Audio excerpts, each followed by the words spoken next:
Hello everyone and welcome back to another day here at the Damage Report. Not just a day, a Wednesday. A day of good news. Which I think in 2020 counts as a big news day. Thus fulfilling the prophecy made many years ago by Jayar Jackson that Wednesdays are big news days. Jayar, how's it going? The one problem you have is that we need good news, and I'm not sure where that lies in today's show. Gotta be honest. You don't know what the good news is today. Oh, well, that good news, but I mean, I guess I'm a pessimist at this point. Yeah. I focus on the bad. I listen to Donald Trump every day. That's true. Yeah. Well, and we are going to have a little bit of that. That's going to be the bad news. We're having a little bit of trouble actually with your audio. I don't know if your mic has changed or something like that. There's been a change. Are you using a lav mic? Oh yes. He's bringing a little bit of the studio. This is what worked last time when you guys said it was better. It's still bad? I don't know. Yeah, it sounds a little bit weird. There's a lot of like background noise and stuff like that. But anyway, we're going to work through it. I know what it is. I'll fix it. I know what it is. Okay, thank you. Yesterday, I was telling JR before the show, if you watched yesterday's live show, part of the prep for the show is getting all the videos ready. And I completely forgot to do that. I think it's all set today. So today's going to hopefully be a much more professional broadcast. And you know what? I think that that's a good thing because, you know, it's one thing when like we're like a small channel to just, you know, F around. But come on, we did just hit 400,000 subscribers. And so we should probably be a little bit more professional, everyone. And of course, thank you to everyone who subscribed because of course, I didn't do anything to get us to 400,000. 400,000 people did. And so thank you for that. I'm actually really curious, if you are in the YouTube comments right now, could you just type a message, either subscriber or not subscriber, if you're watching this, whether you are a subscriber or not subscriber. I'm kind of curious what percentage of our live audience has already subscribed to the channel. But anyway, thank you, everybody. We're gonna pursue the scientific poll, and we'll make sure we get all the correct information before we report that. Yeah. Yeah, people are saying, JR, the static, it sounds a little bit like you are, you have a mask. Oh, it's so weird. I don't know. Hold on, let's make some noise. Okay. We'll see. Anyway, everybody who's already here. Okay, so I'm looking. The responses are coming in, and so far they all say subscriber. So it looks like mostly subscribers. Okay, thank you, everybody. Now, subscribers or members, by the way. Okay, so just saying. That's true. Type member if you're a member. So, because so many people typed in subscriber, the chat is now weeding all of those out. Because there are too many, they think it's spam. I caused spam. But anyway, thank you, everybody. And some are saying subscriber and TYT member. I appreciate that. One extra thing. Hit the like button. You know what? Maybe you've done it before. It's become sort of a habit. That's good. You know, let's keep that tradition going. Maybe you haven't, but you've considered it. First timers, let's hit that like button. Come on. And maybe we can share the stream and see what's going on. I've been looking for a Sprocket because he's actually in the room. Oh, you heard me say his name. That only comes at a certain point, people. Rocket is in the building. He is actually in the vicinity. Okay, our chat has exploded with people saying they're members. And one final thing before we launch on the news, and we got a lot that we're going to get to. JR, maybe check to make sure that it's actually using the lav mic. It might be using a different mic. That might explain why the volume's so low and everything. But anyway, we are going to be talking about, obviously, the the elections and primaries in New York and Kentucky and Virginia and stuff like that. We've got a couple of big elections to talk about in there. We've got some updates on coronavirus, both U.S. updates, but also what is the EU doing? Very interesting development there. We've got Trump's Arizona rally. We were talking about that a little bit yesterday, and we asked a question. Jordan and I asked a question, and we're going to answer it live on the show today. We've gathered the data. What's going on with Aunt Jemima? We now know. We've got a right-wing speaker who's talking about it.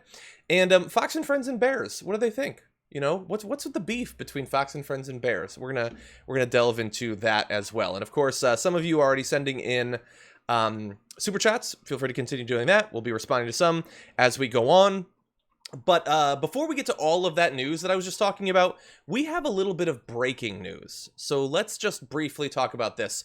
Literally, as we were preparing to go live, I saw that the governors of New York, New Jersey, and Connecticut have banded together and they are creating a 14-day quarantine period for visitors that are entering that region of the country from states with particularly high coronavirus infection rates.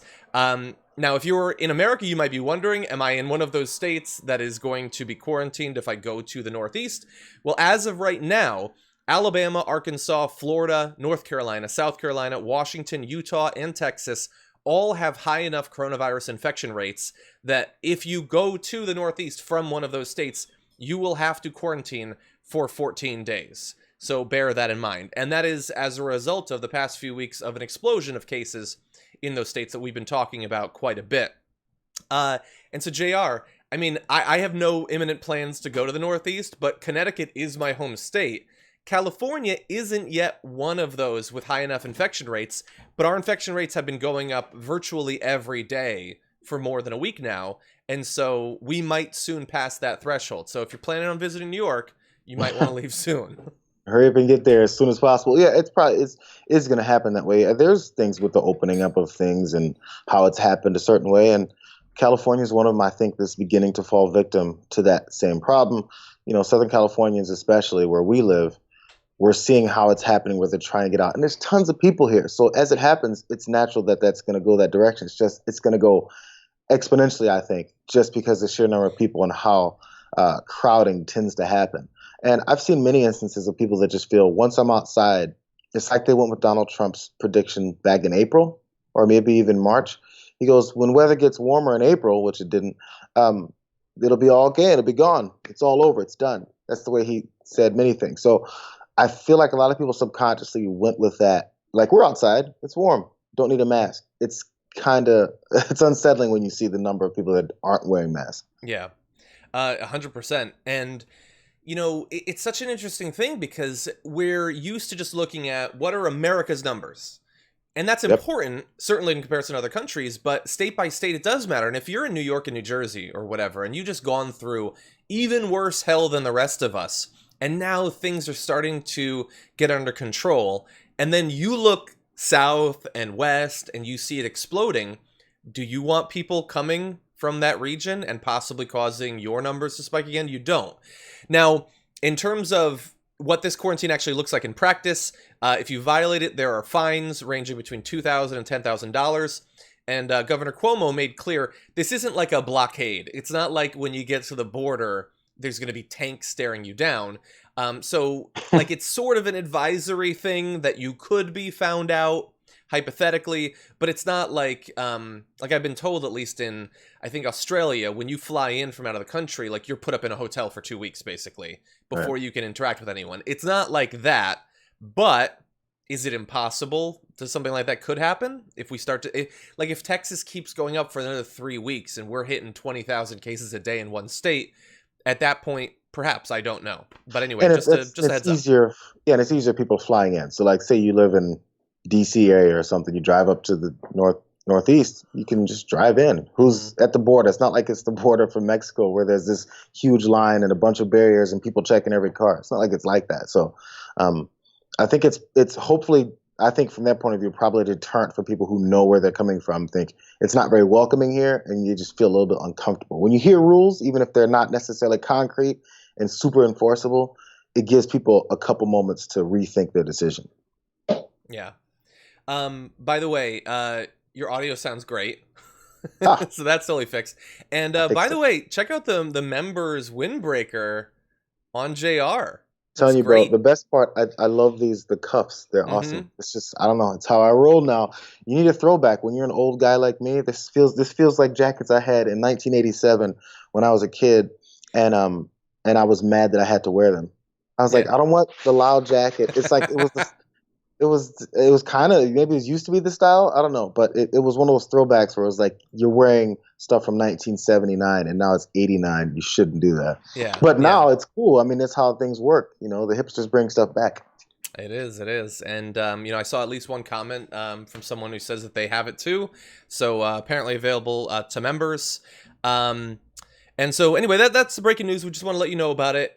Could happen in other states. I could see that becoming popular. Like if you're looking down the barrel, basically, of states that are not taking it seriously. Although I'll just quickly mention, In terms of the people in the states, I saw an interesting way of trying to figure out what do people think about coronavirus. Is it affecting their behavior? And what they were doing was they were charting over time, state by state, open table dine-in reservations. So it's a tool that you can use to reserve a table, basically, to dine in at a restaurant. And you could see in states like Arizona, Texas, Florida, it going up and up and up as the coronavirus cases are going up. And the interesting thing is it has fallen significantly in recent days, indicating that while people might still be making a big political partisan thing out of wearing a mask, in terms of their behavior, the willingness to go to a restaurant and eat, it does seem like it is responding to coronavirus market pressures, I guess. Anyway, the market. So we got lots more news. I did want to briefly mention a comment that I saw. I'm trying to find it now. Oh, it's from Alex Tuda B, who says, and I want, if anyone understands what this means, I do, but if anyone understands what this means, comment. On Wednesdays, Jayar becomes John, John becomes Anna, and Anna becomes Jank. Think about it. Jayar, do you know what that means? No. Okay, everybody. I'll fill it in later. But anyway, I thought it was an interesting observation. If that makes sense to you, post a comment. Anyway, a couple just quick super chats before we launch into the good news that we alluded to. Nicole, thank you for your super chat. Let's see. Kai Allen says, down goes Engel. Thank you, John, for pronouncing my name correctly yesterday. I hope that I did again. JR, beer specialist, what do you think of Duvel? Duvel is. I actually really like Duvel. I've had it like a few times, only because there's things that I like just as much as that without spending $15 for one bottle of it. But I mean, it's good for certain occasions. If you want to just have like one good ass beer, then just sit down with friends. Yeah, as long as you keep that one to yourself, because people are gonna say, "Oh yeah, what's that? Can I have some?" You're like, No, this is a corked beer. Let's not do that today. Each sip is I believe it is. Let me double cents. check that it's Duvel. I want to make sure I have the right one in my mind that you guys are talking about. I'm not familiar with it, but I'm not an expert. Picturing the label, so I want to make sure it's the right one. Okay. Yeah. As you do that, it's good stuff. I do know that. Oh, it is. Miranda, thank you. I had this one is good, but it's not the one I was thinking. But yes, it is good. Is it also $15 a bottle? No, it's not. It's a Belgian. Belgian beer. I had forgotten about this. I do like Belgian beers. Justin Matthews says, "Happy Wednesday, my dudes." Thank you, Justin. Melly Bean says, "Thanks for being awesome." Melly, right back at ya. Thank you. Julia says, "My favorite day, JR Wednesdays, and you're okay too, John." They love to just own me in the super chats. I don't get it. It's like they miss the ragging that used to happen in the studio. That's true. So they have to fill in the blanks, you know. By the way, I'm gonna try to be very vague here, but I have had over the course of my time at TYT a number of nicknames applied to me, usually by Jank, never consensually on my part, and some of them have just been the worst. And I remembered one recently that he has not used in a long time, and I'm not going to say what it is. Oh yeah, don't say it. I'm just very glad that it has gone away. So I realized. Distracted. What's that? He's been distracted by Donald Trump or something. He forgot about it. Totally. And I'm even coming this far. I'm risking bringing it back. Yeah. So I'm gonna stop now. Yeah, this is the thing about John and his names, and I'll say it really fast. I know we have lots, but so the reason people do that, especially with audience members and people who watch, is nobody can find anything bad to say about John. So in response, you just come up with whatever you can about him, maybe his eating habits or how much he goes to school and how he, just little things that mean nothing. It's like an argument. If you have to start calling names, that means you've lost the argument, right? So once you start coming up with nicknames for John, it's because you can't find anything you actually dislike about him. That's where we got this. It is not Johnny Pie, by the way. I don't mind that at all. Yeah, no, that one never goes away. No one's forgotten that one. Despite my inability to get them to make a pie T-shirt, which I gave them a mock-up for a year ago, but they won't make. We both did this. Remember? We both had one. Yeah, I know. Like, I guess, JR, just pump the brakes because you've only been working there for 18 years. So you got to wait to earn your T-shirt. Anyway, okay, with that, we've got so much news to get to. So why don't we jump into it? Ready. Good news on the damage report coming from the elections last night. Primary elections were held in New York and Kentucky and Virginia. And Kentucky has some good news in it potentially, but New York and Jamaal Bowman, among other races, which we'll get to. I mean, this is the good news that America has needed. Jamaal Bowman, high school principal, all around good guy, supports the right policies, great communicator, good progressive values. He's been on our show multiple times. It looks like his bid to take down Eliot Engel has succeeded, and has succeeded massively.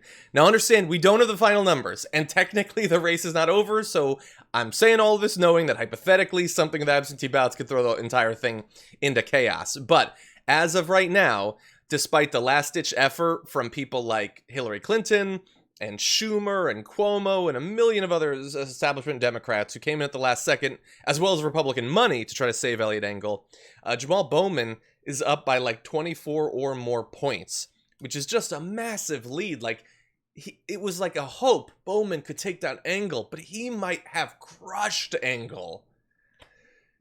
I got to talk about this a little bit on the election coverage last night, JR, but what did you think about this? It sounds like you still have the juice going from that, the energy and push for that, right? So this is reminiscent of what was going on with AOC, as we know. Obviously, there's similarities. We got the Northeast, we got New York specifically, and the takedown of someone that previously it seemed wasn't a problem, So we knew establishment levels of people in politics, but he was never like a target. This seemed like a late push. Once Bowman got in, no one, I feel like many people didn't think before, hey, Eliot Engel's a guy that we gotta get out of there because it's destructive. But it gets highlighted with this shift in politics and shift in the country and people paying attention. I'm not sure if his hot mic situation was a big part of the downfall, but there's a thing that's going on, man. We talk about election day surprises, or whatever they call it, the October surprises when it comes to presidential elections, right? There's things that happened right at the end, and everyone's paying attention. It's what also fed to the degree of energy behind protests around the country is people aren't working, and the people who are working generally are at home working, and everyone has a computer in their face, and they're paying attention to 80% more of what they used to. And I think even seemingly small things like Engel saying on a hot mic, I really wouldn't care if it wasn't for my primary, sticks, man. It sticks for a long time. People don't forget that. Even if they forgot exactly what the quote was, they were like, that's a guy who doesn't care about me and only cares about winning re-election. And actually what he's going to talk about, which is in direct connection to these protests, wasn't really heartfelt. So I think that's just one aspect. There's many others. Bowman ran a great campaign. I don't want to just say Engel screwed things up. But it's a shift in the way people are seeing their politicians. We used to think, oh, as a Democrat, he'll be fine. We got to keep him in place. That's what the Hillary Clinton, I think, portions of the party are beginning to lose grasp on, to say, we got to keep him in place, because if we don't keep him in place, then a Republican's going to come in and screw everything up even worse. People are beginning to not buy that anymore. I hope so. I agree. I think that the Engel comment was really bad for Engel, and I understand some people say, well, he was just joking. Okay, he might have been saying it in jest, but he was describing the situation. Like, it wasn't a joke in substance. He wouldn't have been showing up, and he hadn't been showing up until it started to look like the challenge was significant. And so, look, I want to go to a little bit of Bowman's speech last night. It's not a victory speech, really, because, again, we don't know for sure exactly what's going to happen. But here's what he had to say about the movement that he's trying to lead in this district. Unfortunately, as we all know, we live in a country where, despite our financial wealth, we have tens of millions of children still living in poverty. And as an educator working for the Department of Education for 20 years, I've seen the impact of poverty on the lives of our kids each and every day. And poverty is not a result of children and families who don't work hard. Our children and families work as hard as anyone else. Poverty is by political design, and it's rooted in a system that has been fractured and corrupt and rotten from its core from the inception of America, especially over the last several decades. So poverty and the impact of poverty on our children, and dealing with issues of institutional racism and sexism and classism and xenophobia and everything that keeps the majority of us oppressed, is what we designed this campaign. Exactly. So this is the difference. Sorry, John. Go. This is the difference. So the first half, or not even first half, the first third of that is what establishment Democrats would say all the time. We have to deal with poverty levels. American families work just as hard as anyone else. The ones in poverty, it's not their fault. There's something wrong with our system and the way we do it. But the last 2/3, when he says it's been put in place since the inception of the country, it's been exacerbated in the past several decades. We have to completely, he didn't say this part, but I got this from it. It's time to completely change that systematically change what we've been doing and how we approach poverty and Americans and their ability for upward mobility in this country that we promise. Those things don't get said by establishment Democrats because that would uproot the system that benefits them as well. Yeah, 100%. Now, again, for like the 5th time, we don't know for sure, although things are looking very good, and it's widely expected that he is going to win and that it will be by a large margin. Last night on the coverage, we talked about a tweet from back about a year ago, almost exactly a year ago, that Cenk had replied to at the time, and I just want to read it in light of that win. And also Mondaire Jones, by the way, just a couple districts over, also having a big win, endorsed by Bernie Sanders as well. So Brooke Singman had tweeted back in July last year, new on Justice Dems' plans to primary members. A senior Democratic source said, "No one is afraid of those nerds. They don't have the ability to primary anyone." Now understand, the JDs had already taken down Crowley at that point. But I just love, like, you nerds, come at us. Let's see what you got. Yeah, and it's not like it was Engel that said it, but oh man, nerds rise up. Come on. You idiots. Nerds have taken back their power. I'm telling you, in the 80s, again, let's go back to me as a kid. In the 80s, nerds was a horrible thing to be called. You're like, oh no, I got to get away from the nerds. Man, the nerds, there's an uprising and they've taken over. They're making the money. They're creating content. Like the stuff is for real. Like, you have to look out for the nerds. It's no longer an insult. In fact, if you try to make an insult, they'll be like, okay, yep, nerds unite. Let's go ahead and beat somebody. Yeah, 100%. And so that point that they said about they don't have the ability to primary anyone, like that Democratic source just means they don't have all the money that we have. Yep. You know what? And they're not going to get the endorsements from our, long established centrists and everything. They're not going to get the Hillary Clinton endorsement. They're not going to get the Cuomo endorsement. Schumer's not going to give them an endorsement. All they got is like, Bernie and AOC and Elizabeth Warren and I mean, exactly. let's keep it real. There's so many similarities, and I don't want to go on this too long because I want you to get the AOC's stomping. But there's the way that they try to project. This happens with Republicans so much. So when Eliot Engel said AOC endorsed his opponent and she's trying to be a kingmaker, a dictatorial-like move, I was like, where does that come from? Because their normal thought process is that the powerful people in the party, we get them on our side and they're kingmakers. We don't have to do any more work. Mm-hmm. If it wasn't for my primary, I could sit here. So they use the usual kingmakers of Crowley and Hillary Clinton, and they're the ones who come in and sweepingly tell everybody what to do, and this is what happens. And now when it's someone else who has some juice behind their candidacy, they're calling them a negative version of what they've celebrated in establishment Democrats this whole time. Yeah. So when it doesn't work out for you, it becomes a bad thing. When it does, it's establishment. It's the way it's supposed to be. And honestly, AOC is not a kingmaker. AOC is not going around telling people what to do and suddenly they do it. Mm-hmm. There's something that Jamaal Bowman did that spoke to voters. So everyone wasn't going on Eliot Engel and said, oh, AOC just told me to vote against everything I believe in. I'm going to go that way. Yeah. That's not how it works. Yeah, and look, he's been saying for a long time, like, because the article is always, will Jessica Cisneros be the next AOC? Will Nabila Hassan be the next AOC? Will Jamaal Bowman be the next AOC? And all of them are like, no, I'm going to be me. Like, they're going to use some of the same tactics, but he's not trying to be the next AOC. It is an interesting question of whether he's going to be inducted into the squad. I am curious about that. But I want to play a little bit of the challenges that were being faced, the fact that the establishment assumed that this thing couldn't possibly be won because of all the barriers, but also the fact that coronavirus made it harder to campaign as a primary challenger. So Jamaal Bowman was on TDR several times, but he was on last month, May 16th, and I asked him, among other things, about the challenges he was facing and what he thought about his chances, and here is what he had to say about the sort of campaign that he was running. It has to be a movement that includes all of us. And unfortunately, throughout the last few decades, the machine has persuaded people to believe that their voices do not matter and that they're not a part of the democratic process. And it's our job to make sure we engage everyone in the democratic process. So running for office is hard. Winning is obviously hard. We've been running a very strong campaign. We're very excited about where we are, and we're very close to pulling us out in the next 41 days on June 23rd, when we hopefully win this election. I'm just really excited. Needed good news. I'm sure many people watching needed good news. And we do have a little bit more good news, though. JR, you want to transition to that? I'm ready. I like good news. Let's do it. Okay. Let me see. I got this loaded up. Okay.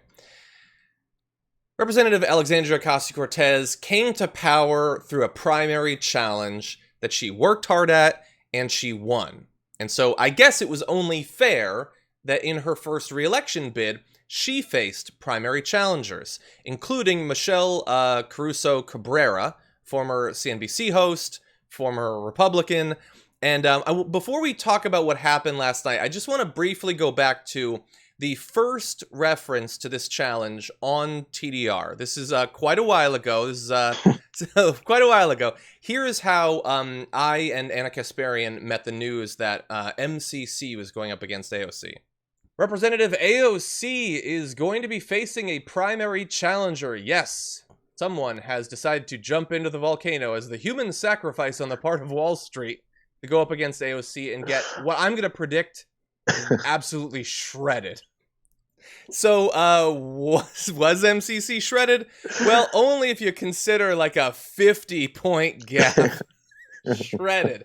And by the way, I was a little bit wrong, to be fair. I said that Michelle Caruso-Cabrera had been chosen by Wall Street to jump into a volcano as a human sacrifice. But that wasn't completely what happened. You also have to bear in mind that she took literally millions of dollars into the flames with her. She spent millions, raised like $3 million for this campaign, and just got demolished by AOC. Thoughts, JR?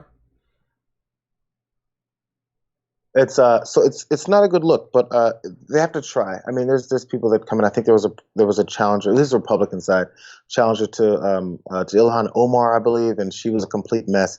So it ends up being very illustrative of the way we push challengers to these types of popular candidates. There's not many things you can get them on, so you just kind of prop up and create this Play-Doh mold of something that you wish would take over. And then I'm not sure how they don't see that it doesn't work out that way. It shows a lack of understanding of the reasons why people like AOC were elected in the first place. There's an authenticity, there's a realness, there's a speaking to people and not at people and telling them what they believe rather than listening to what they believe and doing something in that direction. People are awake. They see who the fake ones are. Mm-hmm. And it's a slow process, but it's weeding those people out. So when you come back with another fake person to challenge a real one that just came in, I'm not sure that you're paying attention to how this is going down lately. Yeah. Yeah, and like, look, you're allowed to challenge even our favorite people. Like, if some awesome progressive had decided to challenge AOC, you could do that. I doubt it. And I thought that the attacks against AOC were so ridiculous. The idea that she was AWOL, didn't care about what was happening in her district. What are you talking about? Like, she's on the streets literally every day, perhaps more than any other New York politician. So that was insane. And to choose like a former CNBC person who had lived in Trump Tower up until 6 months ago, who like had been a Republican, had a book talking about how right she was, right, wink, wink, called Medicare and Social Security pyramid schemes and things like that. Like, you're not going to trick us with another person with a 3-letter acronym for a name. We know a right-winger. We know a right-winger. Anyway, AOC also, so she sort of recognized what this challenge was about, and she tweeted this after her victory. When I won in 2018, many dismissed our victory as a fluke. Our win was treated as an aberration, or because my opponent didn't try. So from the start, tonight's race was important to me. Tonight we are proving that the people's movement in New York isn't an accident, it's a mandate. And I love that she used that terminology, that she calls it a mandate. I mean, all of those slurs against her win had existed. The idea that it was something other than who she was and what she stood for. And that means that, you know, the next time there's a challenge against her, she's just going to fold because she's not the thing. But she is the thing. like her values, the policies she pushes for, her role in the movement, like this is important. And so, yeah, I'm glad that she won, obviously, so that I don't have to quit this job. But also, I love that she won so much because it is a mandate. She trounced this right-winger that had tried to pitch her as being bad for New York and all of that, the ridiculous stuff about Amazon and everything. So anyway, great day for America and for AOC. They're picking up on it. And I'm glad to see it. I've told many people this. We need to see the confirmation of that wave of strong progressive people that got in. It included people that got into the squad, but Ilhan Omar and Rashida and AOC and everyone. So once re-election comes up for them, and then we see if they get reelected, that's a confirmation of what we hope America's mindset is and changing for more progressive voices. Yeah. Now, this is the first step. I like it. Yeah. Yeah. Well, first step, getting elected. Second step, doing your job, which they all Yeah. have. Like think about how excited we were on election. I mean, obviously before election day, but on election day for the members of the squad, and they have come through time and time and time and time and time again. And so seeing them win re-election, that's important too, especially because your first bid for re-election is statistically the roughest. We've seen how long you can stay once you become a strong established incumbent. And if you find yourself ruffling the feathers of the Nancy Pelosi's of the world, the establishment of this party, and then also the normal people who hate you from the opposing party, you're probably doing something right, and not just for the sake of ruffling feathers. There was Tea Party people who ruffled feathers, but they had nothing behind them. Yeah. There was no content to their ruffles, So there's the reason you're ruffling feathers in this situation is because you're doing something, and previously to that, we weren't fans of doing anything. Mm-hmm. So this is the real kind of ruffling of feathers that I hope and I think will be sustained. Yeah, yeah, and and I'm hoping, like as great as AOC has been, I'm hoping that now that she has won re-election, I hope that she really does take it as a mandate, that she goes even harder against everyone else in Congress, her side and the other side. I want her to continue to challenge Nancy Pelosi, and I'm hoping that this sort of reinvigorates her for that.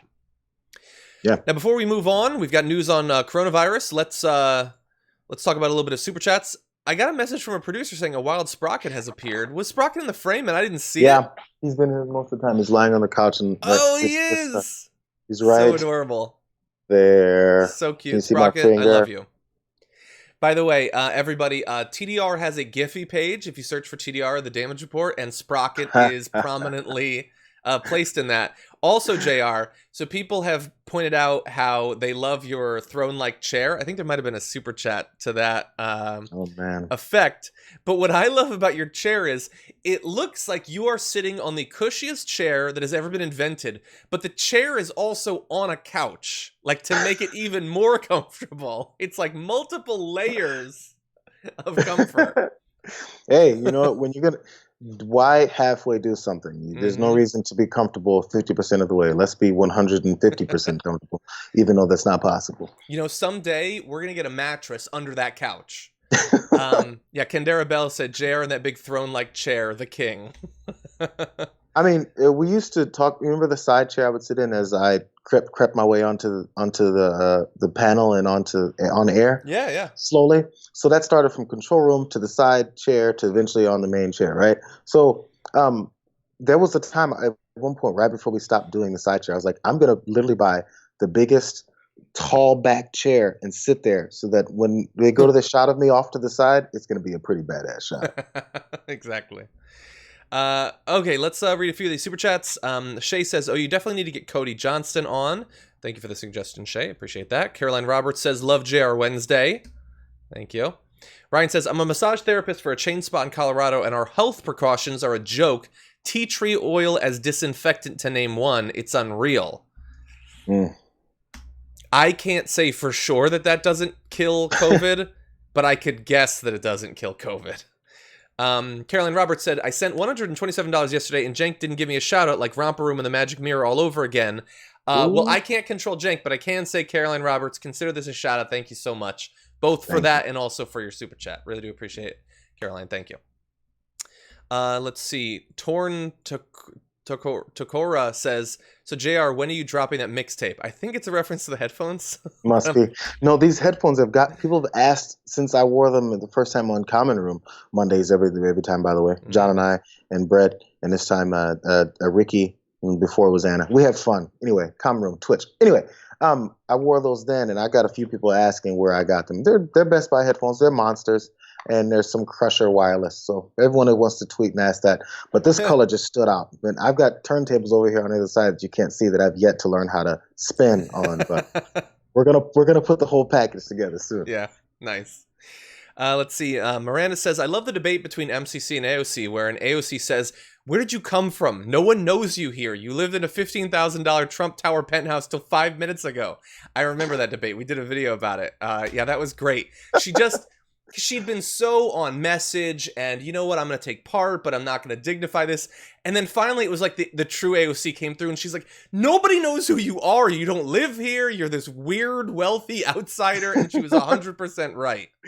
Authenticity. I'm telling you, that's what someone that isn't running for office that would observe the situation would say. It's just what it is. Let's see. Matthias says, can we hear who the tool is? Well, let's see if anyone can super chat in and tell us who the tool is. Eduardo, thank you for your super chat. Matthias says, nerd power to the people. Thank you. Darcel's our #1 fan. Thank you, Darcel. I will update the Wikipedia with you as our #1 fan. Thank you. Skatari says, nerds of the Dragon Squad unite. Thank you. Okay, you guys going too far. I'm about to change teams here. Is it too nerdy? I don't know what anybody's saying. What does this mean? Oh, so Dragon Squad what was that? We were talking about how the right is terrible at naming things, like how the Proud Boys. It's like, I could come up with something right now that's better. Dragon Squad. Like, that is better than Proud Boys. I don't remember what the group was, but I mean, as much as I was just about to flip on everyone, that is much better name than Proud Boys. Thank you. I mean, and by the way, if you're in Dragon Squad, you can be proud of that too. Boy. Anyway, okay, with that, let's jump back into news arguably as important as the status of the Dragon Squad. If you've been led to believe that Donald Trump isn't doing anything when it comes to coronavirus, I want to correct that. He is doing something. Apparently, he is considering scaling back the national emergency declared earlier this year to control the pandemic, according to healthcare industry officials who have spoken with the administration. I honestly did not think that he could do less, but in doing this, he's doing less. He wants to, take away the official designation, and honestly, at this point, I don't even know what that designation is doing to combat it, but at least it's a technical recognition on the part of the U.S. government that this is an emergency, but he's going to take it away. I think the border, the whole wall thing, that might still be an emergency, but the virus that is wreaking havoc apparently soon might not be an emergency, JR. Yeah, as you were saying, I'm not sure exactly what it does, but I would assume first that it doesn't allow as many avenues to allocate funds, is what I would assume. Usually, once you declare something emergency or a certain level of importance in this country, you probably have more avenues to put money towards it, and that's always the first thing we think about when it comes to politicians, and especially this one is how can I keep money for things that I want and then not do it for the American people. So that's probably I think one part of it. Another part of it is pure Donald Trump, which is probably his primary thought is if I no longer declare it much of an emergency, it won't be an emergency anymore and it'll go away. Yeah. That's how he thinks. I mean, it's illustrative in the fact that he keeps saying that if we limit our testing, we'll have fewer numbers. That's his logic. So he's like, if I call it no longer an emergency, emergency over. Yeah. That's how he thinks. Maybe it's that magical thinking on the part of him. But now look, to be fair, Kayleigh McEnany says, I just spoke to the president. He said, we are not looking at lifting the national emergency declarations, which, you can take that to the bank because obviously they're not going to lie to us.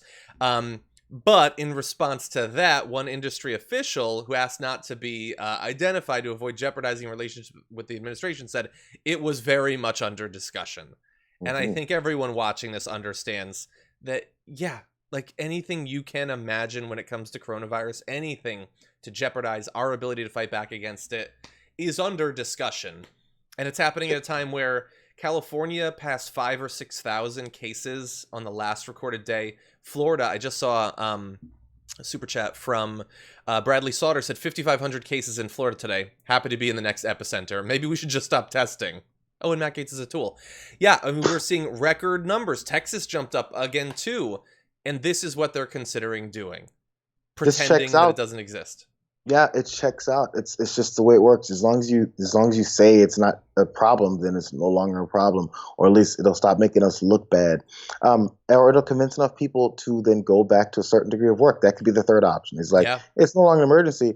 That's why we have to reopen even more quickly than we have been already, with get people back into the work without any kind of full protocol as to way to do it, and then sacrifice more people's lives. Who cares? Yeah, and so here's the thing. While Trump is going to pretend that it doesn't exist, that if you just close your eyes, then Corona can't get you, the rest of the world is acknowledging how bad the situation is in the U.S., and here's a great demonstration of it.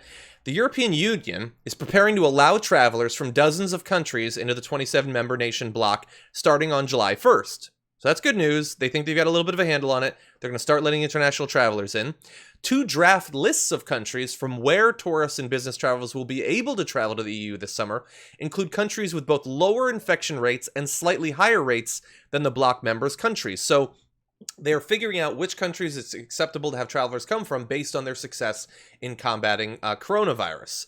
Unfortunately for the U.S., with 107 new COVID-19 infections per 100,000 people over the past 2 weeks, the U.S. is far from qualifying. The EU's 14-day average for new cases is just 16. Compared to 107, 16. The U.S. is joined by Brazil and Russia on the list of countries from where travelers will not be allowed into the EU if the draft rules are made official next week. And honestly, if they allow us in, then there's no reason to have any qualifications whatsoever. I think, honestly, Brazil might be the only country that's worse right now. So the EU is recognizing it. We can stick our fingers in our ears and pretend that, we don't know what's going on. But the EU is looking at the cases here and saying, we don't want the US to reinfect us. Another case and another a pushback on what Trump pushed when he was trying to run for president is that we're the laughingstock of the world. Our international relations have been weakened. Everyone thinks that we're sorry. Everyone's, turning on America. All those things are happening since he's been in office. And it's not just because they don't like his face. It's because his policies have put us in a position that have forced other countries to react this way. You notice that declaration didn't say, hey, limiting travel of Americans coming to any of these countries because Donald Trump is the president. That's not what was said. It was based in a gauge that they have to limit infections and actually protect themselves and the people that are there. So if your country doesn't fit those parameters anymore, you're out. That's just the way it is. But we can, in our centrist, insular way, we can think they just don't like us. They hate us because they hate us, as Joe Scarborough famously said. We don't think critically enough to go, hey, why is this happening? And how did we get here? It's just they don't like Americans because we're better than them. Well, apparently they don't need us because apparently our disease is just too good. And they want to make sure that we don't keep spreading it their way. I guarantee that Trump in the next day or two will tweet something exactly to the effect of what you're saying. He's going to attack New York, Connecticut, and New Jersey for blocking, people, for quarantining people who come in from more infected parts of the U.S. And he's definitely, you're right, he's going to attack the EU for saying they just hate us, or look, it's just our testing that caused this. Although, again, when you look at the actual analysis of the rise in cases, it is not being driven primarily by an increase in testing. That does not account for how fast things are rising. And we keep saying that, and it doesn't seem to be getting through to people, but I will say it a million more times. It is not just because of more testing. Yeah, humility is something that we absolutely don't teach our children in this country. I'm talking, of course, in a general basis. We tell our kids from birth, you're an American. You're better than everyone else. Your flag is better than everyone else. Your anthem is better than everyone else. Your economic system is better than everyone else. And everything that happens here is better. And then we find out many people who discover the difference are the ones who travel and go, wow, it's really nice somewhere else. Yeah. So why don't we turn now to Trump's rally, because he is once again talking about coronavirus, but you will all be shocked to find out in an unproductive fashion, in an offensive fashion. So let's turn to this.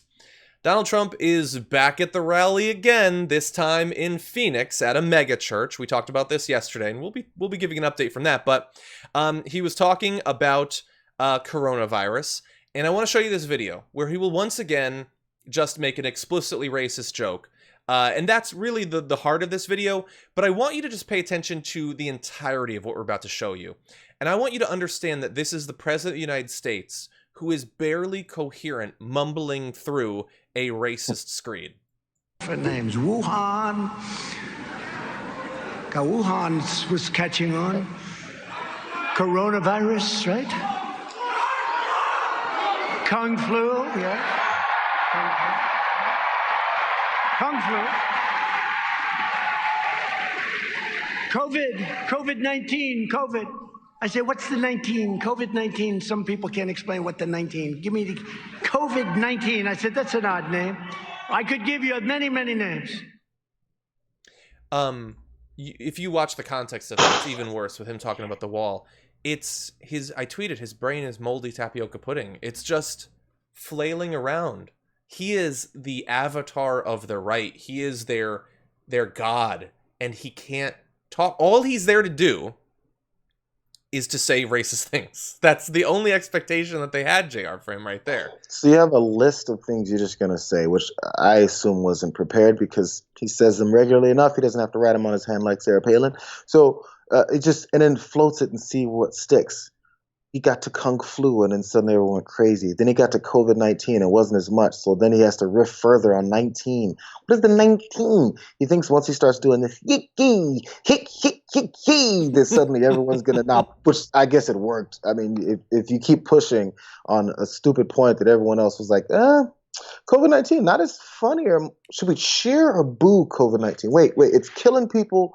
But then again, you said it's fake. Should we boo? Like, they don't know what to do. They didn't. The thing is, he didn't realize they didn't know what to do with COVID-19 when he threw out that piece of meat. It's like, do we like or do we hate? Wait, and then he had to push the 19 part. So they go, oh yeah, that's right. We got to be dumb. That's right. Let's cheer stupidity now. Yep. And I know with the latter part where he's like, the 19. What's the 19? I don't know. Nobody knows. Okay, so let's engage with this. Does he know that it stands for Coronavirus Disease 2019, or does he not? If he doesn't, obviously he's a moron. I would argue he probably does, but the President of the United States is pretending that he doesn't understand that, and that's dumber. Either way, it doesn't matter. Roll the dice, comes up dumb. Every side says dumb. It's the President of the United States talking to his supporters about a virus that has killed 120,000 plus people, and he's joking about how he doesn't understand how it's named. And restart America. Hit the reset button. This thing is done. But I do want to talk a little bit more about the racist comment, not because of Trump. Trump is a racist. I'm not having any conversation about whether he's not. I am more interested in the screaming, laughing fans. I want to play you a portion of that video again, but this time from an alternate angle that I think will sell what I'm talking about here. Right? They're all different names. Wuhan. Wuhan was catching on. Coronavirus, right? Kung flu.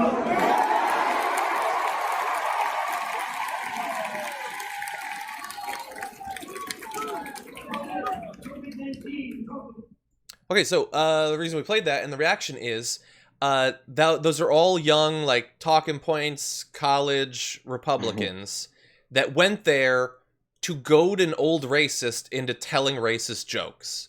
And that's what they went there for. And when he was doing his Wuhan thing, that wasn't racist enough. So they started shouting, no, say the racist thing. I want to hear you. Yeah, the old racist said the racist thing I want. They didn't go there to find out how he's going to make college more affordable. Oh my God. Or free them from student debt. Or I'm a little bit worried about the economy. Or, health insurance. Tell us what your plans are. Give me your proposals. It was, old racist man, say the racist thing I want. That's all it is. That's their movement. Another part of it, the campaigning, the agenda, and the what's their campaign, their platform. This platform is division and hate. he went on long riffs about the leftists in this country. The Democrats want to destroy you. They want to take down this country. All they do is hate you. Like, he's pushed all these divisive things. That's the platform. Like, if for anyone to deny that, we said back in 2015 when he started running, that his entire platform is hate, division, and racism, I'm not sure how else you can watch something like that and not see the hate, division, and racism. It's exactly what he's pushing. It's like he's testing the waters again. He's like, I think this is all I've got. And it worked the first time. I definitely can't go with policy, because anytime I have mentioned policy, it's still based in hate, division, and racism. So let me just go past that boring policy that insinuates the hate. Let me just give them the hate. Yeah, I mean, like playing devil's advocate, the xenophobia and the demonization of Mexican immigrants, talking about a wall, that at least is sort of related to policy. It's horrendous, monstrous, but it's sort of related to policy. Now it's just racist jokes. And they don't care that the racist jokes are about the most epic failure of our government in our lifetime to protect our lives during this pandemic. Yep. He failed it worse than any government has ever failed anything, and they don't care. That's what we're up against. The next generation of conservatives has no expectations for government. They don't want anything from it. When it fails, they don't care, so long as racists yell racist things. That's their only expectation for government going forward. That is truly depressing. All that's left. It's all that's left. And then, as you said, they're looking to get fed. And that's all he needs anymore. And honestly, the quarantine and the stresses he's been getting over COVID and everything that's been going down, how he's itching to get back on the campaign trail, it actually exacerbates the way he's going to do this now. He's like, I can't wait. It's like he's had racist jokes piling up in his head for months. And he's like, I got to tell this racist joke. I got to go tell this racist joke, to the point now all he does is get out there and tell those racist jokes. And that's all he's got, because it makes him feel better. It fulfills him. It's the last thing. There was staffers that said, even after Tulsa, the debacle of Tulsa, they said, well, maybe this will at least get his juices going again and he'll be in a better mood. The reason we did this is because he's been in such a bad mood, he hasn't been able to tell people his racist jokes. And he got a chance to go and do it. And now he feels better. It's like he got that out of his system and he got reception of it. Well, there we go. There we go. Yeah. He had the press conferences for coronavirus where he'd said crazy things, but it wasn't his fans in the room. So it wasn't quite enough. And now he's got that back. Let's turn to a slightly different angle on this. So Trump is just every rally now calling the coronavirus Kung Flu because he knows that his fans are horny for racism and that's it. So he's giving that to them. Along the way, he is throwing Kellyanne Conway fully under the bus. Because you might recall that back in March, Kellyanne Conway said that the term Kung Flu was highly offensive, back when it was attributed to anonymous Trump staffers, not to Trump himself. She said she'd like to tell whoever said it that it was hurtful and unhelpful. She mentioned that her kids are Asian American. So she said that this is offensive to me as the parent of Asian American children, that you would say something so highly offensive. Now it's Trump, so what is she saying? Well, that same reporter, Jayar Jackson, says she talked with her and said, Kellyanne Conway said, the president has made very clear that he wants everybody to understand, and I think many Americans do understand, that the virus originated in China. Weijia asked her to walk me through the logic, since the phrase Kung Flu does not refer to a place, which is a very good point. The response to that was, from Kellyanne Conway, how do you know, excuse me, how do you know people are anticipating that or not connecting that? You can ask him, how's that? She wouldn't say whether she'd asked him to stop using the term. So she went from alluding to her Asian American family members as a reason that she can speak strongly about the fact that it's so offensive. But now it's Trump, so no, he's just making a point about the origin. Why are you pretending that there's a problem with that? Like, look at the depths he causes them to sink to. That she is now defending the use of a racist joke that she had previously asserted was highly offensive to her, especially because of her Asian American family members. Yeah, these Republicans, the low level of principles they used to hold and actually espouse publicly, you now have to begin to wonder every time you say something. If you're a Republican staffer, if you're a Trump administration person, anywhere where you have any kind of voice or someone's interviewing you and asks you a question, you have to be careful of anything you say that has any level of principles to it, because he will blow it up. He will say something or do something that will cause people to come back to you and say, so you just said last week or even last year or 3 years ago that this is where you stand. This is your principle. And they have to now stomp on their own principles. He's caused more internal strife of all of his people than anyone else has ever had to do. They're fighting with themselves publicly, and we're just sitting there watching it. Yeah. Just like this is what you're being paid to do as a Trump staffer. Like, he is going to undercut you. He's going to sell you out. He's going to make you whatever. Like, I'm sure Kellyanne Conway does not have many things that even she considers to be principles at this point, but I'm sure there were a few. And she was against Trump in 2016. What's that? No, she was. She was against Trump when originally, he ran. Yeah, openly, and blatantly. they will. This is what they do. There is no line. There's no line. Anyway, okay, so I want to step back a little bit to the nature of the rally. Let me see this. Okay, so last night Trump had his big rally in Phoenix at the Dream City Mega Church, and in advance of that, we had played a little game. I asked a question on the show yesterday. I want to show you just a little bit from yesterday's broadcast. The mayor says that the church is going to be handing out masks and taking temperatures. And so let's play a game like we played with Tulsa. Everyone there will have been handed a mask. Let's see how many wear them. Okay, so now we've had the rally. Sources say no. Now, in this picture, I do see one person wearing a Trump mask. That is true. In the video we played earlier, I did admittedly see one or two people wearing masks, but the vast, vast majority of them were handed masks for their own protection, and they said, no thank you. Images, you can check the video. Almost no one. And by the way, I had given them credit for them saying they were going to be doing temperature checks. Nope, they didn't do temperature checks. They ignored them. There's a local health ordinance requiring them to wear a mask. But even so, they could each individually be fined for violating that ordinance. But their attachment as Trump cultists, that is more important to them than their money. So they're willing to pay that fine to prove to everyone around them, no, I don't care about coronavirus. I'm not going to wear a mask. It's totally fake news. I accept that. Yeah, they're also willing to get around their family members if someone there happened to have had it and then spread it among the arena. Then you go home back to your family and you go back home to your friends, you go back to your job. If whatever percentage of these folks that are working right now. So then that's the part of this that continues to be ignored. It's not that I was going to say that they don't understand. It's ignored. So when we say like, oh, I'm healthy, because he's like, I'm speaking to a room full of young, healthy people. Young people doesn't affect them at all. Another lie. So as these young, healthy people don't get affected, and then they go back to their regular lives and spread to other folks. Yep. I'm not sure how they don't see the connection. So again, your cultism and your desire to make sure you prove your loyalty is more important than your family. It goes back to what we just talked about with Kellyanne Conway. She brought up her family when she liked them. Now you have to like your Fuhrer more than you like your family. Yeah. If your leader tells you to, you distance yourself and actually throw your family under the bus. Who cares about them? I'm the only one who cares. And they talk about worship of leaders.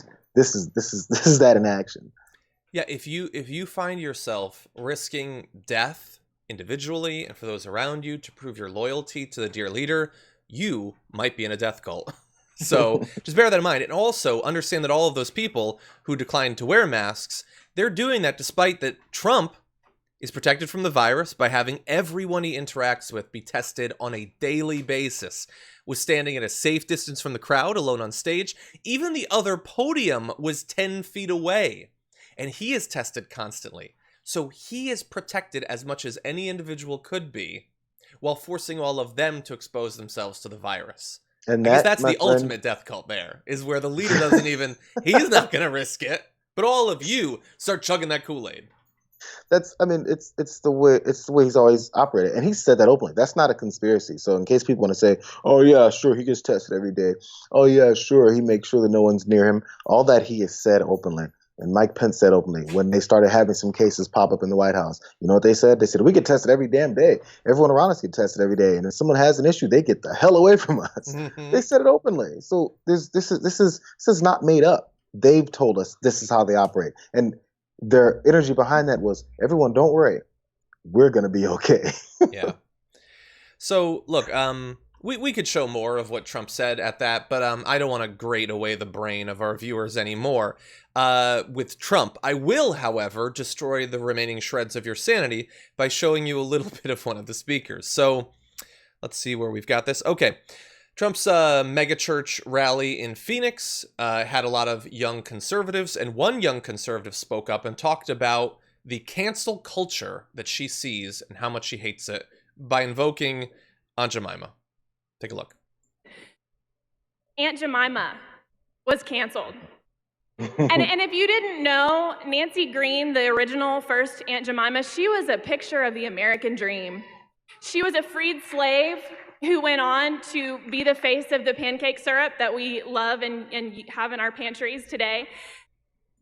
Okay, so you're probably laughing right now, and we will be too, but just understand that she's going to have a show on Fox in 3 years, give or take. So just bear that in mind. The joke is going to be on us, because she's going to be paid to replace Laura Ingraham in 2 years, I'm going to say. And by the way, I predicted the rise of Tomi Lahren back when no one knew who she was, so I get the buttons they're supposed to press. So anyway, to the substance, the Aunt Jemima being canceled thing, JR, what do you think? Oh, okay. So Aunt Jemima's been canceled. I heard there was some. I didn't read the details of what maybe her great grandson or descendants have said. They're upset that her legacy is being erased and all that. So I mean, I guess it's okay for the family to want their family members somehow on a pancake syrup and perpetuating a stereotype, because Aunt Jemima wasn't just a thing for it's just that one person. There's a mindset behind all that. There's an energy and there's a stereotype that's driven behind that. So yeah, you keep the pancake syrup in your pantry and still pour it on your pancakes, but you have this face looking at you and you're thinking, yep, this is the way Black women and where they need to be in our society. Still serving us, still talking, the mindset you probably have of what you think that Black person is supposed to sound like. All that stuff is what perpetuates your subconscious about your approach to Black folks and where the good old days of this country versus these uppity folks doing all the things they're doing now. So that American dream is a dream to continue perpetuating that stereotype that helps you feel better about your perceived supremacy over other folks, because those harkens back to the good old days. Just like when politicians always talk about the good old days of the 1950s and how great America was then, it wasn't great for every American, So the good old days, you explicitly say, were great for us, and everyone else who those weren't the good old days, how dare you? What you were getting murdered or something? What, was the system completely killing you and devaluing your life? Kind of sounds like what we're going through right now, actually.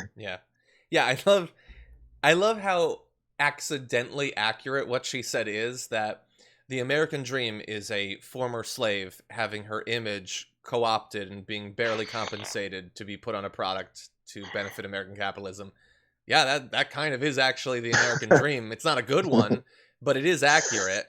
And she had said at one point, the leftist mob is trying to erase her legacy. Look, if her family wishes that she would remain, that is entirely up to them to do. I will say her legacy is already erased. Certainly Reagan Escude, I guess that's her name, she doesn't know anything about that legacy. Almost no one did. I didn't. I had to do research. Do you know what the legacy is?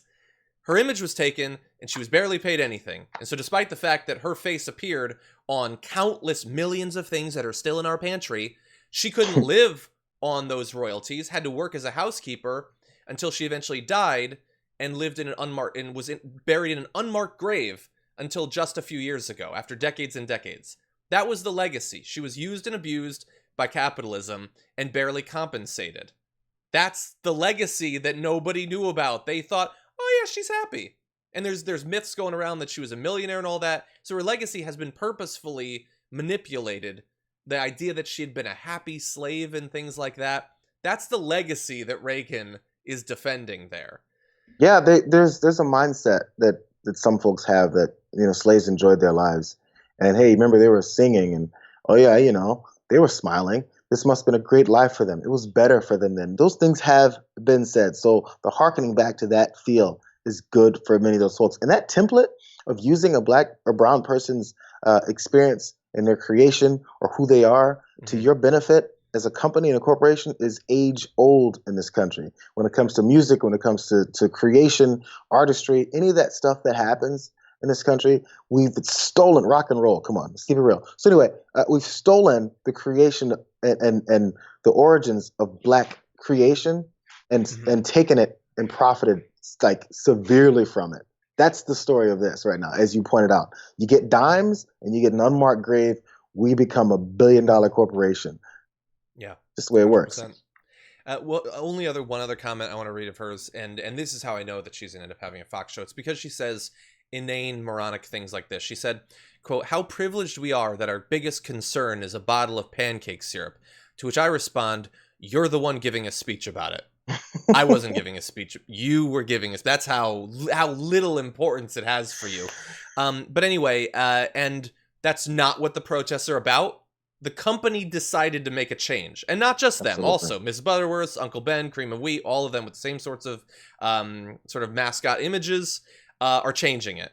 That's not the protests. And you know what? Crazy idea. We're allowed to be concerned about multiple things at the same time. We don't have to choose one thing. It doesn't have to be the singularly most important thing. And even if we were to try to reach that absolutely BS standard that she appears to be providing there, they would never agree, because all the things that are actually hurting the American people, they refuse to even accept exists.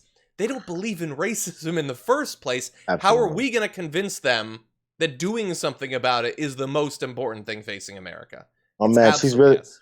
she's going to be incensed when these woke progressives get their hands on the Washington Redskins, Atlanta Braves. How many other kind of Native American symbols have been used for sports that we've made sure we've sustained and kept around? And if those things start getting, which they've been challenged, but when things actually change in that arena, yeah, hair pulling. Yeah. Because, those Native Americans are very proud of the fact that there's this caricature version profile shot of them with a spearhead and everything next to them on the side of a major NFL team's helmet. Yeah. Jayar, could we have you for just a couple more minutes for something a little bit fun? Yes. Okay, this is gonna be worth it. Anyone who insists that your news be incredibly substantive, I hope you enjoyed the show, because we're about to have a little bit of fun. What is it with Fox and Friends and Bears? I don't understand this long, ongoing feud, especially between Brian Kilmeade and Bears. There's some trauma there that we're going to try to delve into. But I want to give credit to Bobby Lewis of Media Matters, who tweeted out footage from today on Fox and Friends involving a viral video of a hiker who's very calm when a bear comes close by. So go into this video for the hiker, stay for Brian Kilmeade challenging a bear to a race. I think we should move. Just slow. Oh man, Julia Tupi slowly walking away as a giant black bear comes just feet away from her. This is on a New Jersey hiking trail. The internet completely amazed by her composure, giving her that new nickname. I would not be that calm. Send it back to you. Are they faster than us, bears? Are they faster? Oh, I don't want to find out. I don't have personal Their experience. claws are huge. One swipe. And But they're not in good shape. Oh, they're in good my shape, God. Brian. They have a gut. I They're saw so one strong. climb 50 feet up a tree next to my house. Really? Yeah, there are a lot of bears. How in big New are your Jersey. trees? Where do you live? I Some live in forest? Jersey, the Garden State. It's beautiful, and this is probably a 300 or 400 pound bear. I would like to race. I don't want to find out in person. Yeah, me neither. Me neither. Well, you zigzag. Do you zigzag? No, that's an alligator. Yeah. All right. Okay, so Brian, be careful, man, because you got to get your right running technique for the right animal, or I'm worried something's going to happen to you, buddy. I was giving him the benefit of the doubt for the majority of that video that he was joking. And I was like, you know what? Conservatives get to have fun too. Mm-hmm. It's okay. Why not? He can say I can beat a bear. Why not? I may joke sometimes, be like, you know what? F that bear. Man, I'd beat that bear. And it'd be a lighthearted joke. But no, once Ducey told him he's seen it climb a tree in 10 seconds, he said, oh, really? I said, wait a second. He's not joking. Wait, he's not joking. Like, please, just joke. I would actually laugh at that joke, Brian. Just tell us, for the first time, tell us you were joking the way we've been saying Trump has been joking about everything. Hey, so I haven't watched a full bear documentary, but I've seen like 5 videos on bears. They move. Oh boy, do they move. That is why bears are the scariest thing outside of sharks. And basically bears are just land sharks anyway, but they're terrifying. Look, I am sure that some of what he was doing was extremely dry humor, but it was very funny, and it reminds me of the Bobby Moynihan impersonation of him on SNL. But anyway, the reason I bring this up is not just because there's one video where he's challenging a bear to a race and saying they have guts, that they're out of shape. It's that, as I alluded to in the intro, he has had something against bears for some time. So I want you to take a look at this video. This is from November of last year, where they are doing just a normal morning show sort of routine about pandas. And now that he's 4 years old, Bebe will go to a conservation center where he will eventually enter a breeding program. But the panda will be riding in style to China. Check it out. FedEx plastered his face on their plane. So look at your headlines. I wonder if he'll know. I wonder if he'll see the face and be like, oh, that's me. Probably not. Well, if he can look through his cage. Maybe. Is it true pandas look alike? Is it true? They have, Yes, they're very similar. They all look a lot alike. Right. This is the only panda though that has his own plane. He has a private now. plane. When you absolutely, positively have to get back home. I overnight. wish I knew how this panda mania started, but my entire lifetime we've been fascinated with pandas and their procreation. so cute I and they're little. I have no interest in pandas. I don't care if they're all dead tomorrow. I think it had to do what? I don't need pandas. We have Oh my Kodiak. gosh, you're going to have so many panda people coming after you. But if they don't want to procreate, don't make them. All right.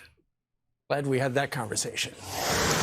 That's my favorite part. When Ducey's so done with it. Yeah, glad we had that conversation. The What's thing is, Ducey? can I predict? Yes. Do you feel the same way about pandas? That you don't care if they don't want to procreate, don't make them procreate?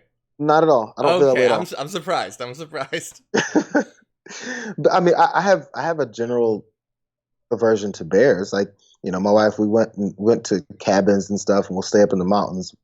We're in Southern California. There's bears, and there's all these rules you do if you run into a bear. Let's go on a hike, JR. Let's go on a hike through this mountainous area and wilderness and trees, and hope we run into something. It's like, why would I do that? Why am I walking through the woods looking for something to step on that might jump up, or maybe stumble upon something, or maybe a bear creeps up behind me? None of those things interest me. That's not a vacation. Mhm. That's like, what am I doing that for? So yeah, I have those feelings for bears.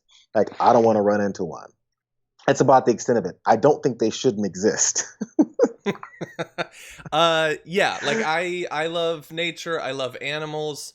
I will never do anything to rid the world of bears. But like, if there were less, it's not on my radar. but also, but you're of the bears, anti-panda. You're the one who wants the pandas to stop. Keep the pandas, and red pandas particularly, because they're the cutest animals ever. But no, I just stay away from them. I don't go to places with bears other than in True North, where polar bears were there. But anyway, it's just like, I get that to some extent it's banter, and like, but yeah, but that one was more fun. Exactly. I don't get the bear hate. Like, at some point, like, that was just a few months ago, and now he's like challenging bears to a race. He is going to accuse bears of being Antifa before we're through this thing. I guarantee it. Anyway, JR, thank you for staying for overtime. Always love having you on the show. Absolutely, man. It's always good. I'm glad we ended with the bears, because it's weird. I didn't get a chance to vent about my bear fear, and I should have never watched what's the Leonardo DiCaprio movie? I should have The Revenant? never watched it. Yeah, is that what it is? The Revenant? I think so. I stumbled upon that movie, and I knew generally what it was about, and then halfway through it, my jaw was dropping, and I was like, this is something I shouldn't be watching, because I will never be able to be outside ever again. I didn't watch The Revenant because of that, but I did watch Backcountry, which is about bears, and I wish that I hadn't, because some things, once you've seen them, you can't unsee them. So there's a Planet Earth type of show where they follow these bears in their actual full 1 year life cycle of hibernation to trying to breed, to trying to feed their cubs, all that stuff. That will give you some serious sympathy for bears, because the plight of a bear is amazing. Yeah, So yeah. there's that list. That'll help you. I'll leave them alone. They leave me alone, I'll leave them alone. How about that? Anyway, JR, glad we were able to vent about bears. A little bit of Fox and Friends up in the damage board today. But anyway, JR, thank you as always, and stay safe out there. Thank you again. It's going to be a John Wednesday on the main show today, so check that out too. I'm going to go work on that right now. Thank you for the plug there. Have a good one. See you. Okay, everybody. So I'm going to respond to some super chats. Let's see. Also wanted to let you know, since you're watching, oh my God, the producers have put a hairless bear. Oh, I don't like it. I don't want it. If you're watching this live, we did an interview with Nina Turner yesterday. One of those videos, I believe, maybe two, are already up on the channel. If you go to the YouTube channel, you can go watch those. They're not live, these interviews, so you do have to go to the channel. And more is coming from our conversation with Nina Turner. I'm going to be doing an interview today as well. Let's see. God, that hairless bear. It's lodged in my brain now. Ryan says, thank God for Bluetooth headphones so I can listen to you guys while in session. Keep killing it, fellas. Thank you, Ryan. Hendrik says, Theory Baudot is a tool? I'm not familiar, but I assume similar to Matt Gaetz. Thank you. Lonely Soul says, John and Josh Fox need to do a show about the future of the Green New Deal. Well, we have had him on to talk about the Green New Deal, but I agree. We should touch base on it again. Jake says, Matthew Gas Mask Gaetz is perhaps a massive tool, 100%. Like, yeah, he was joking about it on the House floor. Joseph Laundry says, there's JR, then there's that other bearded guy. Nice, Joseph. Thank you. Kathleen says, thanks for still covering Corona. It's still here even in Vermont. 100% is very much here in California. Paul Sav says, Boris Johnson is a clown. Scotland needs freedom. I support it. I'm there for it. Justel says, John and Jay are the best. Thank you. Joseph says, well, now that Engel isn't a rep anymore, maybe he should seek a career in comedy if he thought that was so funny about the joke. Yeah, I have a feeling he'll be seeking a career in lobbying. Danger Girl Brooke says, here to protect those in danger. 100%. Charlie Ellis says, thoughts on the Poor People's Campaign? Obviously incredibly supportive. We've had reps from the Poor People's Campaign on before. Love what they're doing. Allison says, overtime is karma for bullies and the popular. I'm not actually, I don't know exactly what that's a reference to, but thank you. Is it a real time with Bill Maher thing? Zane says, bye-bye, Mr. Johnny Pie. Drove my Chevy to the polling place, but the polling place was bye. Bye singing, this will be the day that democracy dies. Yeah, and again, what do you know? There was huge issues with voting. Miranda says, the group was the Boogaloo. Thank you. Amanda says, John, you need to switch up your background. Well, here's the thing, Amanda. I don't know if you mean that I need to have a totally new background, but I can't, because this is where my computer is. But let's see what we've got here. Put this right here, and put this right here. Bada bing, bada boom. Switched up, and that one's on you. Thank you. Lorna says, Bojo the Clown decided to quarantine EU visitors despite Britain's higher COVID rates. Trump light, useless, and tasteless. Yeah. Trevor says, is Matt Gaetz the Eric Trump of the Republican Party because there's no point to him? Nice. Stephanie says, stop doing dishes just to say Matt Gaetz is a tool. Have a great day. Wash your hands. Thank you, Stephanie. Pete Matthews says, I thought the Proud Boys were a slap fighting team. I think that is kind of part of it. Crystal says, earthquake. Did y'all feel it in LA? I didn't, but I am notoriously bad at knowing when earthquakes have happened. I know that sounds weird if you don't live in an area with earthquakes, but I miss them all the time. Luis says, did I miss anything about Qasim Rashid's victory in Virginia? No, there were other good races that we didn't particularly focus on because we did the election coverage last night. Wanted to mention sort of the big ones today, but 100%. Nathan says, I think dogs should vote. Certainly at higher rates. David says, so a rally with racial slurs in front of a younger crowd in a church. How Christian is that? He is despicable. You are 100% right. Carson says, thought experiment. If a zombie apocalypse originated in the US and barely affected the rest of the world, would other countries help? I think not. Well, they would have watched us totally give in to the zombies for a few months, apparently. DJ says, 26 years of DJ experience. I'm willing to give JR free lessons on the turntables. That's awesome. Zane says, of course, JR, race baiting is his only move. Yeah, for the base, anyway. Dat Jeep Cray says, has John released a complete list of his games? I haven't. I don't have a complete list. But I think we did a Bitsy for the fans where I showed off more of the collection. Rally says, so these boneheads can come up with masks now, but Cuomo had to be nice before he would send PPE to New York. Ugh. Yeah, Cuomo's been okay, but has also He's done some bad stuff. Hold on. Apparently, there was a 5.8 magnitude earthquake in the eastern Sierra region of California, according to Bart. Thank you, but no, I did miss it. And yes, Just Ortega tweeted us a hashtag TDR Live about it. Everyone is tweeting about it. How did I miss this so much? Jesus, I didn't experience anything. Okay, Joseph Murphy says, Kool-Aid Company would like to remind you that Jonestown mixed Flavor Aid with poison. Yeah, I'm not trying to malign Kool-Aid. I don't think that it reflects poorly on Kool-Aid if it was the one that they used. Your Canadian nosy neighbor says, any potential for a legal case made against Trump for not following guidelines and putting people at risk? Thank you for all you do for us. You two rock. Thank you. Probably not. He's immune from almost any consequences. Leonard says, check out the original Imitation of Life, 1934. I will do so. Thank you, Leonard. Lauren says, JR, I've missed your beautiful face. Thank you, Lauren, for supporting JR on the show. Alana says, y'all, please stop coming to Myrtle Beach. Thanks. 100%. Craig apparently missed the earthquake too. Craig, we think great minds miss earthquakes alike. Amanda says, Mac Gaetz is a tool. 100%. Nikki Dearest says, Red Panda love. Happy Wednesday, guys. Thank you. Happy Red Panda Day always. And Ariel says, is Dead of Winter on that shelf? Is it available on the shelf right now? I don't think it's visible right now, but I do have both Dead of Winter and Dead of Winter the Long Night. Very fun. And also about zombie apocalypses, so very topical as well. And yeah, so thank you everybody for watching. I'm seeing on Twitch, Osborne says, John is my favorite male host, but that's because we obviously share a passion, board games. Actually, I don't really like board games. I don't know why people think I do. Camel says, it's easier to fill a room when you get a smaller room and they force the students to attend. 100%, but they looked like they were enjoying it. They looked like they wanted to be there. I don't doubt that at all.